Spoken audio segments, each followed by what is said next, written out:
ঠিংৰা মই এটা কথা ভাবিছোঁ। কি ভাবিছ কচোন? মই টিংৰা মই ভাবিছোঁ যে এই পঢ়া পাতি এইসব বাদ দি মই বিয়াখন পাতি লওঁ। মানে চা, মই যদি বিয়াখন পাতি এখন ধুনীয়াকৈ দোকান দিওঁ, তাৰপিছত এটা ইউটিউব চেনেল খোলোঁ, ব্লগ বনাওঁ, ভিডিঅ' দিওঁ, মোৰতো পইচা হ'ব। হা, কি ক তই? পুতু, অসমীয়াত একাষাৰ কথা আছে, শুনিবি। আদাক দেখি উঠিল গা, তেতুৰে বোলে মোকো খা। মাক চকলাই টিংৰা, তই নিজকে বহুত জ্ঞানী বুলি ভাবা নেকি? ইফালে তই একোৱেই নাজানা। ফকৰা যোজনা মাৰি তই এক্সাম্পল দিব পৰা হলি। বাপৰে বাপ। ক'ৰবাত যাব ওলাই গ'লে যদি কলা মেকুৰী এটা আগেৰে গুচি যায়, যাত্ৰাটো অশুভ হয়, বেয়া হয়। আৰু সেই কলা মেকুৰীটো হৈছে তই। কিবা এটা কথা মই বেলেগক কৈ থাকিলে তই মাজত সোমাব লগা কি হৈছে? মাজত সোমামে মই মাজত সোমোৱাই মানুহ। আচ্ছা পুতু, কথাটো আদৰৰ এবাৰ মই কৈ দিওঁ। চা, সিহঁতে কিবা এটা কাম কৰিছে বা ভাইৰেল হৈছে, সেইটো বেলেগ কথা। সেই বুলি যে তই সেইটো কাম কৰি ভাইৰেল হবি, সেইটো কোনো গেৰাণ্টি নাই। তই বেলেগ কৰ, ইউনিক কৰ, তেতিয়া এটা ভাইৰেল হবি। কিবা এটা নতুন কৰিলে তোক মানুহে চাব, গম পালি? বুজি পাইছোং দে, তোৰ কথাটো কোনে নুবুজিব?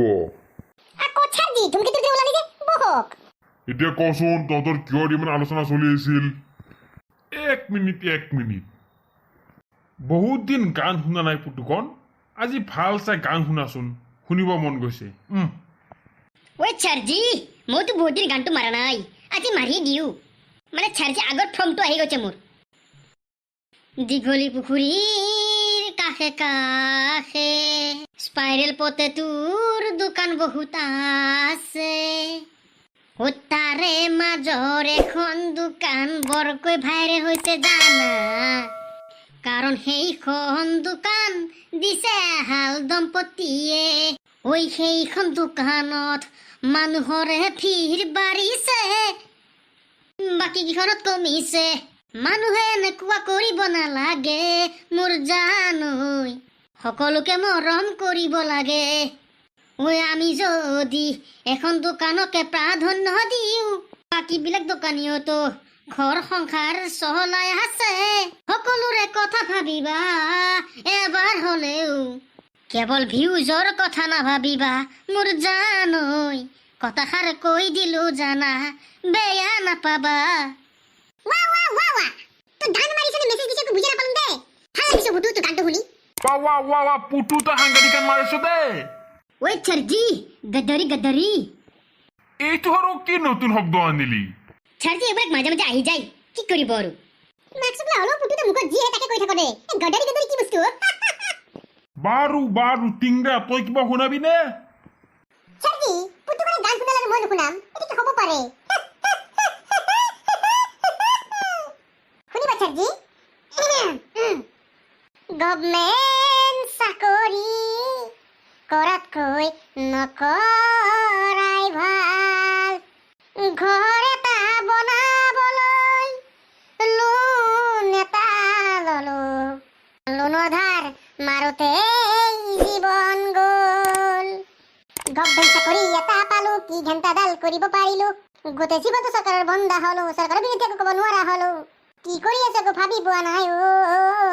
নামত চাকৰিটো কৰি আছো, পইচা পাতি এটাও নাই। কি কৰি আছো নিজে একো বুজি পোৱা নাই। মাক চকলা টিঙা মনে মন থাকো, তোৰ সেইটো একো গান হোৱা নাই, একো মিলা নাই তোৰ গানটো। তোৰ দৰে জীৱ এটা কাষত বহি থাকিলে ক'ত গান মিলিব মোৰ? বাদ দে, হ'ব। গান মিলা নাই একো নাই, এতিয়া এটা প্ৰশ্ন সুধিম, উত্তৰ দিবি, গম পালি? নিশ্চয় চাৰ্জি, মই প্ৰশ্ন সুধিলে ভাল পাওঁ।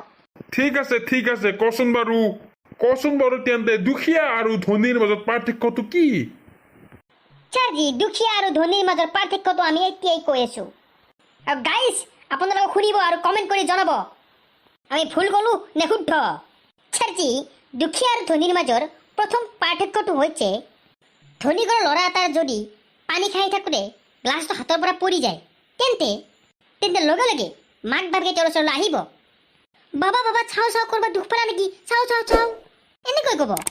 ঠিক তেনেকৈ দুখীয়া ঘৰ এখনৰ, মানে আমাৰ দৰে ঘৰৰ পানী খাই থাকোঁতে যদি হাতৰ পৰা গ্লাছটো পৰি যায়, তেন্তে মায়ে দৌৰি ওচৰলৈ আহিব আৰু লগে লগে পিঠিত দুটা ধাৰা চাপাত দিব, মৰাণ নোহোৱা, ঘৰৰ বস্তুখিনি তয়ে ভাঙি নোহোৱা কৰিলি, আৰু ভাঙ, যা যিখিনি আছে গোটেই ভাঙ। একদম সঁচা কথা কৈছে অ পুতু ৱে থেংক ইউ ছাৰজি বাৰু তেন্তে আজিৰ ক্লাছ ভাগ ইমানতে সমাপ্ত কৰোঁ নে কি ক ঠিক আছে ছাৰজি তেন্তে ছাৰজি বাই বাই কালি আকৌ লগ পাম নিশ্চয় নিশ্চয় কালি আকৌ নতুন ৰূপত লগ পাম তহঁতক তেন্তে bye bye ছাৰজি tata bye bye বাৰু অলপ টোপনিয়ে মাৰি লওঁ আৰু